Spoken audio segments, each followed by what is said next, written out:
हरिओम जी, आप सबको सप्रेम हरिओम। आज हम बात करेंगे एक महान तपस्वी योगी महापुरुष बालयती बाबा भूमन शाह जी के जीवन के बारे में। शताब्दी जो बाबा जी जो हुए हैं वो 16वीं शताब्दी के एक महान संत के रूप में उनको देखा जाता है। तो 16वीं शताब्दी के अंदर जो भारत था, जो पाकिस्तान था, वो हमारा एक ही था। तो उस वक्त के ऊपर बाबा जी का वहाँ जन्म होता है। और उससे पहले हम भारत और पाकिस्तान का जो मैप है उसके अंदर जो पंजाब था वो पंजाब को भी बांट दिया गया था। तो उस जो अभी पाकिस्तान के अंदर जो पंजाब है उस पंजाब के अंदर एक स्थान है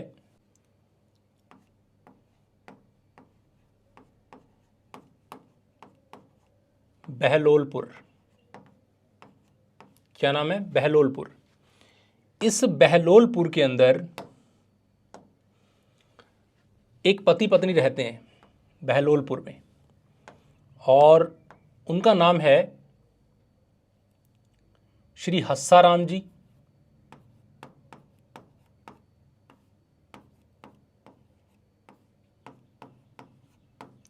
और उनकी पत्नी का नाम है राजूबाई जी। तो इस छोटे से गांव में, पंजाब के इस छोटे से गांव में ये अपना जीवन यापन करते हैं, जिनका नाम है बहलोलपुर उस गांव के। और उस गांव की जो उस समय की जो तहसील थी वो थी मिंट गुमरी। अभी बदल गया है, इसका ज़िला भी चेंज हो गया है। तो उस गांव में, बहलोलपुर गांव में, एक हस्साराम जी और उनकी पत्नी राजूबाई जी वहाँ रहते हैं और खेतीबाड़ी का अपना काम करते हैं। तो इनकी शादी को बहुत से दिन बीत जाते हैं पर इनके कोई भी संतान नहीं थी। और दोनों ही पति पत्नी बाबा श्री चंद जी के अनन्य भक्त थे। उनकी पूजा में, यानी कि एक परमात्मा के नाते एक जीवन व्यतीत करने वाले दंपति थे और भगवान बाबा श्री चंद जी में इनकी अटूट श्रद्धा थी। अब यहाँ पे बात आती है बाबा श्री चंद जी की। तो आप बाबा श्री चंद जी कौन है? तो बाबा श्री चंद जी, भगवान श्री चंद जी भी इनको बोलते हैं। तो बाबा श्री चंद जी जो हैं, आप श्री गुरु नानक देव जी के बेटे थे।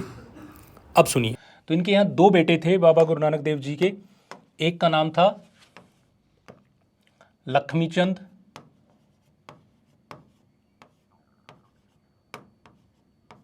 और एक का नाम रखा गया श्रीचंद।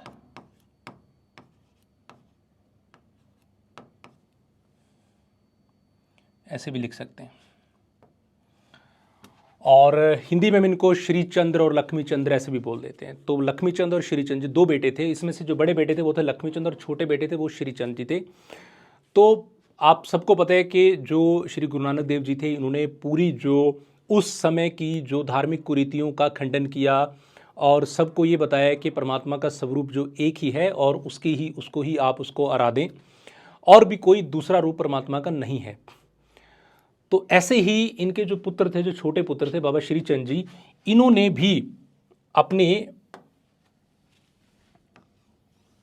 पिताजी के कहने के अकॉर्डिंग ही इन्होंने अपना जीवन जो है वो पूरा का पूरा जीवन अपने जंगलों में विरक्त साधु के रूप में व्यतीत किया। हालांकि बहुत से लोग मेरे इस बात से सहमत नहीं होंगे। उनको लगता होगा कि जो बाबा श्रीचंद जी हैं उन्होंने अपने जो पिता की जो कहते हैं कि उनके पीछे चलने की बजाय एक अलग से संप्रदाय, एक अलग से पंथ की तरफ वो चले गए। ऐसा नहीं है।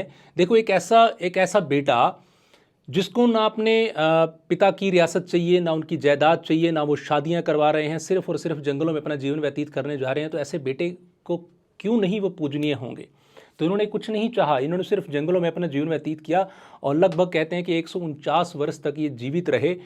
और उदासीन पंथ के बहुत बड़े जो संत के रूप में इनका नाम होता है। और वैसे भी जिनके पिता एक भगवान तुल्य हों तो वो उनके बेटे कोई मामूली नहीं होंगे।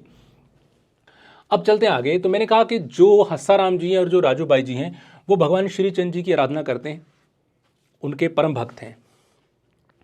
अब होता क्या है कि शादी के कुछ साल बीत जाते हैं और कुछ साल बाद उनके घर में एक पुत्र की प्राप्ति होती है और एक पुत्र का जन्म होता है शादी के काफ़ी साल बाद।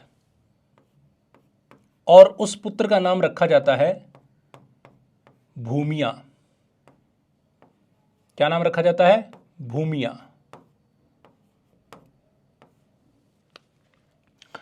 अब कहते हैं कि जैसे ही भूमिया जी का जन्म होता है तो कहते हैं कि बचपन से ही वो बड़े अलौकिक थे और दिव्य शक्तियों के साथ ही उनका जन्म हुआ था। और ऐसी घटनाएं तब जो आस पड़ोस के लोग थे या सब ने देखी कि उनके पास जहां उनको सुलाया जाता था वहां अक्सर ही काले नाग जो हैं वो उनके पास खेलते पाए जाते थे और उनको कुछ कहते नहीं थे और उनका एक दिव्य ही आकर्षण था। तो वक्त बीतता गया और जो भूमिया हैं वो धीरे धीरे बड़े होते गए। पर पहले मैं आपको बता दूं कि जो भूमिया जी का है जन्म जो हुआ वो किस में हुआ, इसको हम मानते हैं इसको कि इसका जो टाइम पीरियड था वो था लगभग 14 अप्रैल और 1687 में इनका जन्म होता है। कहाँ पे? बहलोलपुर में। और जिनके पिताजी कौन थे? हस्साराम जी, और माता जी का नाम क्या था? राजूबाई। और उनके घर में एक पुत्र का जन्म होता है 14 अप्रैल 1687 में, जिसका नाम रखा जाता है भूमिया।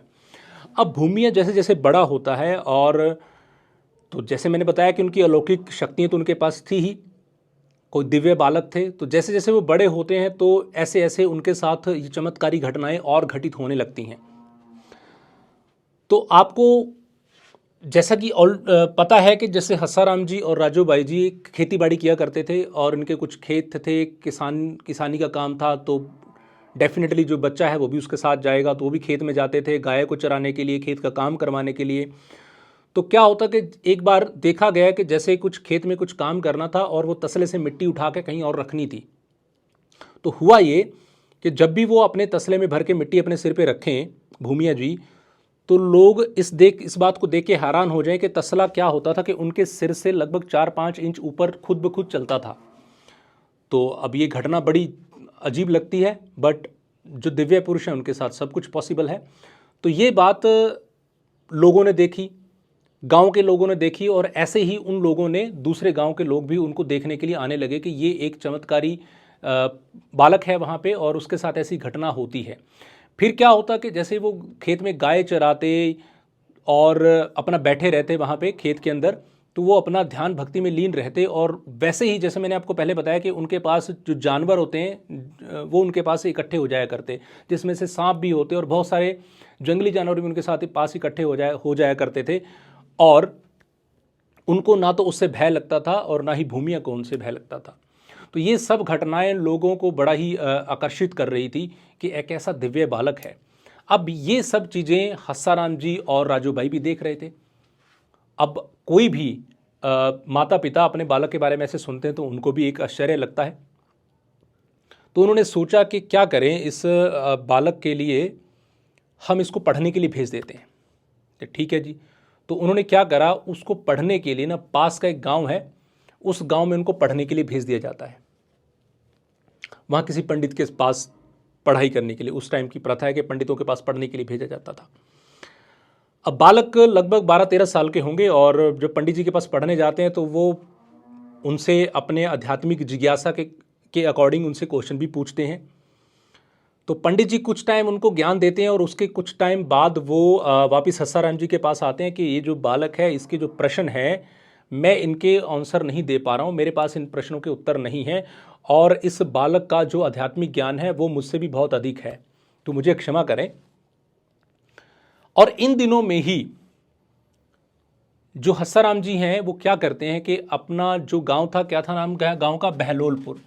ये पास में एक और गांव है दूसरा, और वो क्या करते हैं, थोड़े टाइम बाद उस गांव से दूसरे गांव में शिफ्ट हो जाते हैं और इस गांव का नाम होता है दीपालपुर।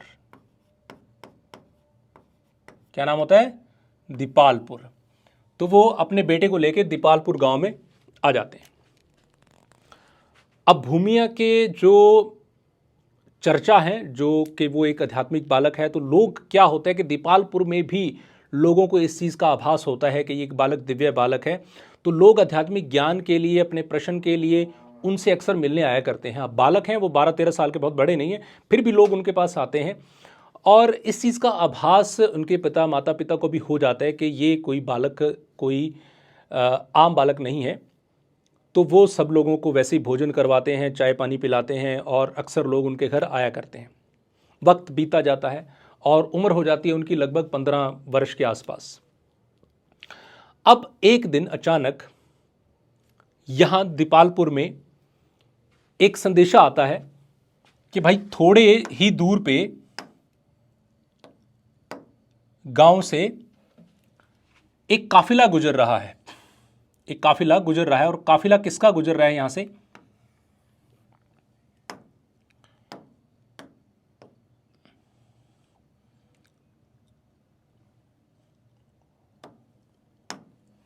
कि एक काफिला गुजर रहा है, और वो काफिला है श्री गुरु गोविंद सिंह जी का। कि यहाँ से होते हुए दीपालपुर में थोड़ा की तरफ से होते हुए श्री गुरु गोविंद सिंह जी यहाँ पे आ रहे हैं, और गुरु गोविंद सिंह जी का नाम आपने नहीं सुना हो ऐसा हो नहीं सकता।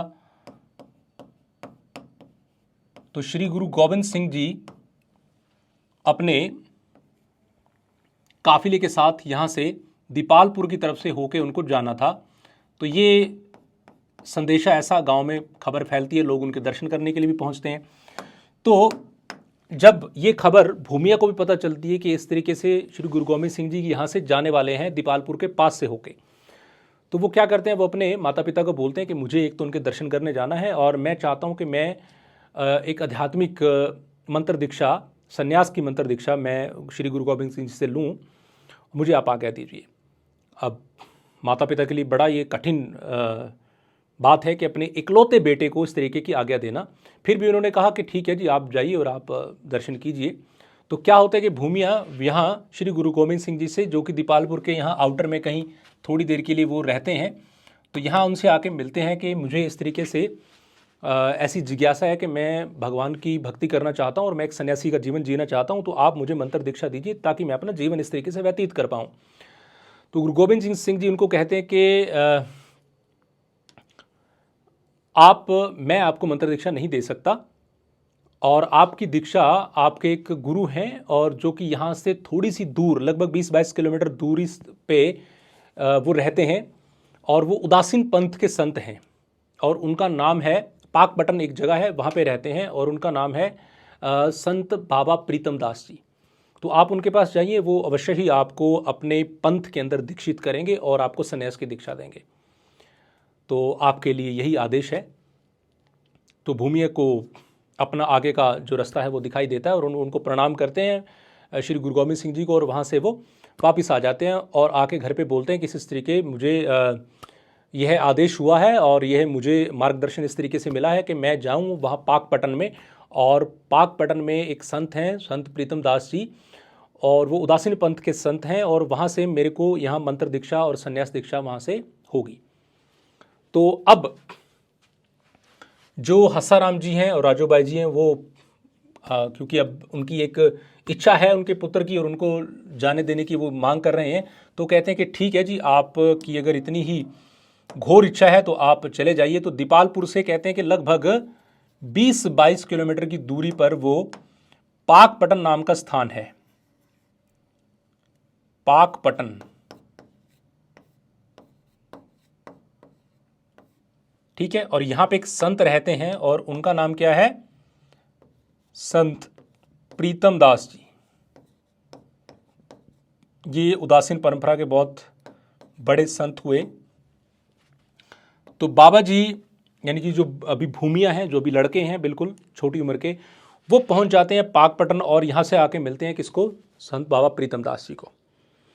अब यहाँ पे वो अपनी इच्छा जाहिर करते हैं कि मुझे इस तरीके से साधु बनना है, और आप मुझे मंत्र दीक्षा दीजिए और इस पंथ में मुझे शामिल कीजिए। तो संत बाबा प्रीतम दास जी भी उनको प्रणाम करते हैं और कहते हैं कि आप तो पिछले जन्मों के बहुत आपने बड़ा तप किया है पिछले पुराने जन्मों में, और आपकी बहुत गहरी तपस्या रही है, तो मेरे लिए ये एक मर्यादा है कि मैं आपको दीक्षित करूं, पर आप तो एक स्वतः ही जो बाबा श्रीचंद जी के हैं उनके ही रूप हैं। तो बाबा जी उनको एक मर्यादित मंत्र दीक्षा देते हैं और उसको सन्यासी बना देते हैं और उस उदासीन पंथ में शामिल कर लेते हैं। अब कुछ वर्ष तक जो बाबा जी हैं वो यहाँ पाकपटन में बाबा प्रीतम दास जी के साथ रहते हैं काफ़ी वर्ष तक। फिर भूमिया से उनका नाम कर दिया जाता है भूमन शाह। क्या नाम कर देते हैं? भूमन शाह। यानी कि जो भूमिया पहले नाम था, अब वो भूमिया नाम होके क्या हो जाएगा? भूमन शाह। यानी कि जब वो संत बाबा प्रीतम दास जी के पास जाते हैं तो संत बाबा प्रीतम दास जी उनको मंत्र दीक्षा दे देते हैं।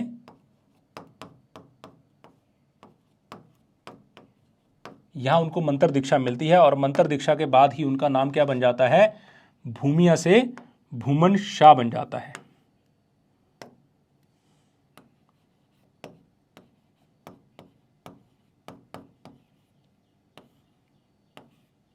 भूमन शाह।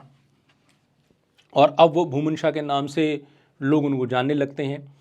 कुछ टाइम वो अपनी भजन ध्यान साधना वो संत बाबा प्रीतम दास जी के पास रह के करते हैं, पर बहुत लंबे टाइम तक नहीं। फिर एक दिन उनके मन में एक इच्छा जागृत होती है कि मैं अपनी भजन ध्यान साधना के लिए एक एकांत स्थान पर जाना चाहता हूँ। और वो बाबा जी से परमिशन लेते हैं कि मैं यहाँ से दूर एक कुतुबकोट नाम का एक गांव है और उनके जंगल में जाके मैं भजन ध्यान साधना करना चाहता हूँ। तो बाबा प्रीतम दास जी ने भूमिया को नाम दिया क्या? भूमन शाह। क्या नाम दिया? भूमन शाह। अब भूमन शाह जी ने इच्छा जाहिर की कि मैं यहां से थोड़ी सी दूर पे जाके, मान लीजिए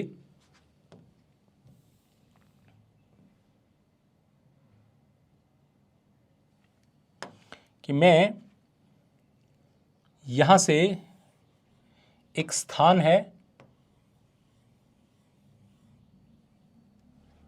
जिसका नाम है कुतुबकोट।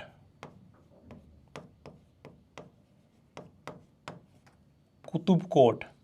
तो कुतुबकोट के नाम के स्थान है और उसके जंगलों में जाके, ये उसका कोई जंगल का एरिया है उस गांव से बाहर, मैं उसके जंगलों में जाके और अपनी धूना जमा के और भगवान की भक्ति करना चाहता हूँ। तो बाबा जी ने बोला ठीक है जाइए आप। तो वो बाबा जी यहाँ से निकले और इस जंगल में आके अपनी भक्ति ध्यान करना शुरू कर दिया। यहाँ पे भी बहुत से जिज्ञासु आते, उनके दर्शन करते, आध्यात्मिक प्रश्न पूछते और वो अपनी धूना जमा के अपनी ध्यान भक्ति में लीन रहते। और आस पड़ोस एरिया में ये भी प्रचलित हो गया कि यहाँ पे एक बहुत ही एक सन्यासी, एक ऐसे संत, एक महान संत ने डेरा जमाया है जो धूना जला के यहाँ रहते हैं। तो लोग आते, अपनी इच्छाएं रखते और उनकी इच्छाएं पूरी भी होती। अब ऐसे में ना ये कुतुबकोट गांव में ना एक जमींदार रहता है। इस कुतुबकोट गांव में एक जमींदार रहता है और उस जमींदार का नाम है लखावट्टू।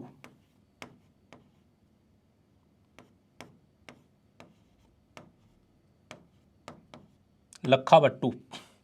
और इस गांव का बहुत बड़ा जमींदार है ये। लखावट्टू को थोड़े दिन ही पहले ही किसी केस में लाहौर पुलिस ने इसको जेल में डाल रखा, लखावट्टू को। अब ये जेल में है और कुतुबकोट गांव के बहुत बड़े जमींदार हैं और इनको जेल में डाल रखा है। तो इनकी जो माता जी हैं जिनका नाम है बख्तावर कौर, तो लोगों, आस पड़ोस के लोगों को पता था कि एक बहुत बड़े सन्यासी हमारे इसी गांव के जंगल में रहते हैं। तो लोगों ने कहा कि इस तरीके से एक बाबा जी रहते हैं यहाँ और वो बड़े ही पहुँचे हुए संत हैं और जो वो मुंह से कहते हैं पार हो जाता है और लोगों की इच्छाएं जो भी होती हैं वो पूर्ण करते हैं। तो आप हमारी एक बात मानो कि आप उस संत फकीर के पास जाओ और हो सकता है आपकी ये, क्योंकि वो कह कि आपका जो बेटा है, इकलौता बेटा है, तो वो वापस आ सकता है अगर आप बाबा जी के को जाके आप अपनी बात रखें और आप बोलें, कहें कि मेरा बेटा मुझे चाहिए, तो इस तरीके से आपका बेटा वापस आ सकता है। तो बख्तावर कौर ने कहा ठीक है। तो बख्तावर कौर ने अपने कुछ रिश्तेदारों को लिया और कहा कि चलो ठीक है बाबा जी के दर्शन कराते हैं। तो वो बाबा जी के पास गए और बाबा जी के पास उन्होंने प्रणाम किया और बोला कि इस तरीके से मेरा बेटा है और उसको लाहौर कोतवाली के अंदर उसको बंदी बना के रखा गया है, जेल में है और उसके ऊपर एक केस चल रहा है। इस तरीके से मैं चाहती हूँ कि आप कृपा करें और वो वहाँ से बरी होके, बाइज्जत बरी होके वापस आ जाए। तो मैं आपको जो भी हो पाएगा, जो भी आप कहेंगे, मैं, क्योंकि वो बहुत बड़ी जमींदार तो थी उस एरिया की, तो मैं आपको भेंट स्वरूप दूंगी। तो बाबा जी मुस्कुराए। तो बाबा जी ने कुछ नहीं बोला। तो बाबा जी ने उनको आशीर्वाद दिया और वो माता जी प्रणाम करके चली गई। अब कहते हैं कि अगले ही रात में जो लखावटू हैं उनको रात को जेल के अंदर एक रोशनी दिखाई देती है और वहाँ एक संत फकीर एक बड़े चोले में दिखाई देते हैं और लखावटू को कहते हैं कि आप मेरे पीछे पीछे चलें। तो वो लखावटू उनके पीछे पीछे चलता है। तो वो जो रोशनी होती है वो दीवार से पार होती है और वो भी दीवार से पार हो जाते हैं। तो वो कहते हैं कि मैं उनके पीछे चलते चलते चलते अपने घर तक पहुंच जाता हूं। मुझे नहीं पता कि वो संत कौन थे और मैं वहां से लेके यहाँ तक 1 घंटे में किस तरीके से यहाँ पहुँच गया। ये लखावटू जी अगले दिन आके सबको बताते हैं कि ये मेरे साथ एक ऐसी घटना घटी है और मैं जेल से कैसे आया हूँ मुझे नहीं पता, पर कोई संत थे, कोई महात्मा थे जो मुझे वहाँ से लेके आ गए। तो उसकी माता को याद आता है कि मैं एक महापुरुष के पास गई थी। तो उसकी माता कहती है कि चलो ठीक है, मैं तेरे को सुबह हम कहीं चलेंगे। तो वो सुबह लखावटू को लेके और बाबा जी के दर्शन करने के लेके आती है। तो जैसे ही लखावटू बाबा जी को देखते हैं तो वो कहते हैं कि ये तो वही महापुरुष हैं जो रात को मेरे वहाँ आए थे और जो मुझे वहाँ से छुड़वा के लेके आए हैं। तो वो बिल्कुल साष्टांग प्रणाम करते हैं और अब रोते हैं और बाबा जी को बोलते हैं कि बाबा जी मैं आपको भेंट स्वरूप में आपको मतलब बहुत कुछ मेरे पास बहुत पैसा धन है, मैं सब कुछ आपको देना चाहता हूँ। तो आपने बड़ी कृपा करी है और हमारे परिवार पे।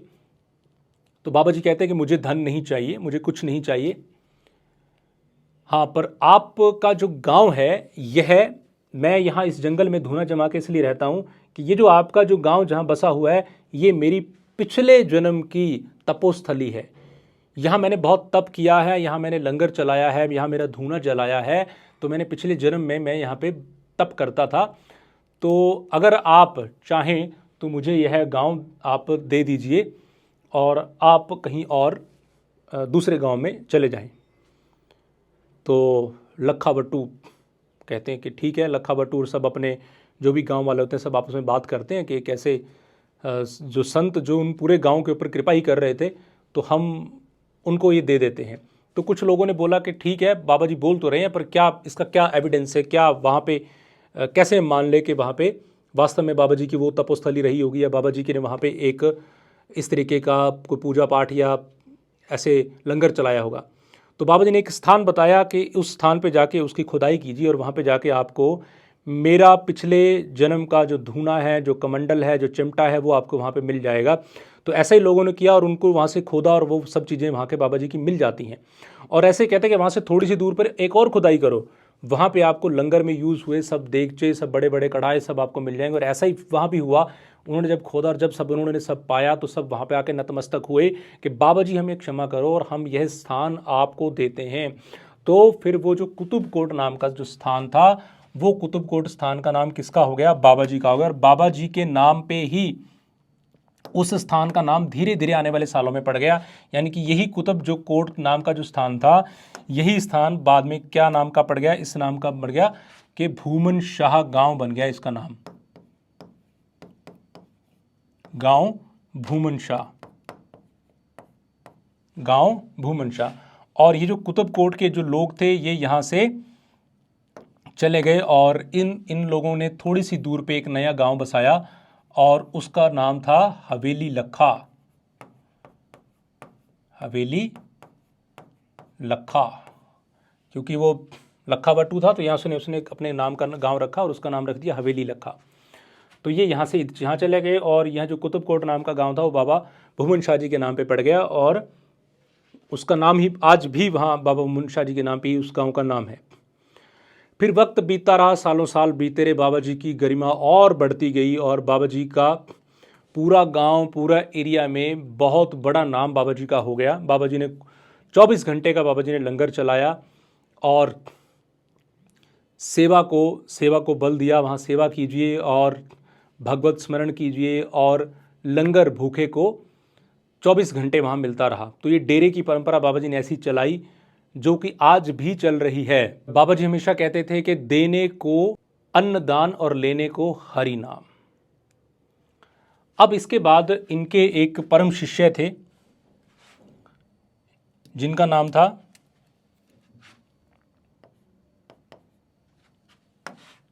निर्मल दास जी।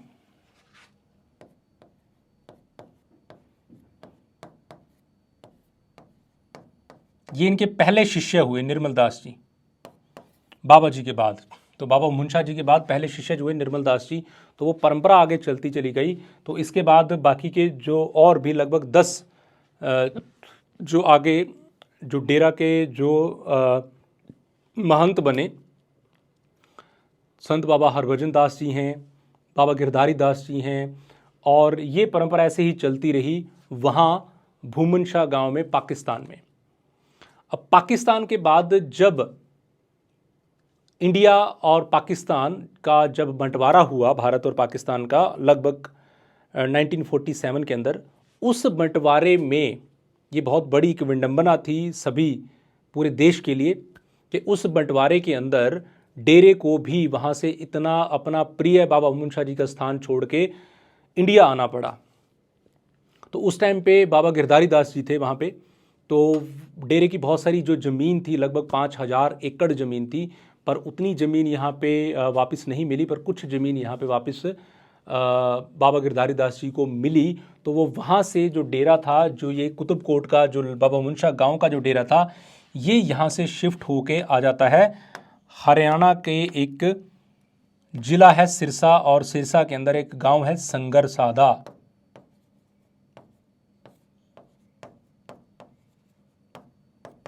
ठीक है, इस गांव के अंदर इस डेरे के सभी लोग सब लोग इसके साथ ही आ जाते हैं। और यहाँ आते हैं इनके एक परम भक्त जो कि अपनी यंग एज में होते हैं, और जिनका प्रेम बाबा भूमनशाह जी से, उस डेरे से अटूट प्रेम था, जो कि बाद में जाके एक बहुत बड़े महान संत बनते हैं, पूज्य श्री चंद्र स्वामी जी उदासीन। तो वो हम बाद में उनका जीवन बाद में पढ़ेंगे। और यह है वो डेरा जो पाकिस्तान में बाबा भूमनशाह जी गांव से शिफ्ट होकर जो सिरसा के संगरसादा में स्थापित हुआ। तो आज उसका स्वरूप कुछ ऐसा है। और इस डेरे के जो वर्तमान जो महंत हैं वो हैं पूज्य बाबा ब्रह्मदास जी महाराज, और वो अभी गद्दी नशीन हैं, और वह डेरे की वो परंपराएं वैसी की वैसी ही चल रही हैं।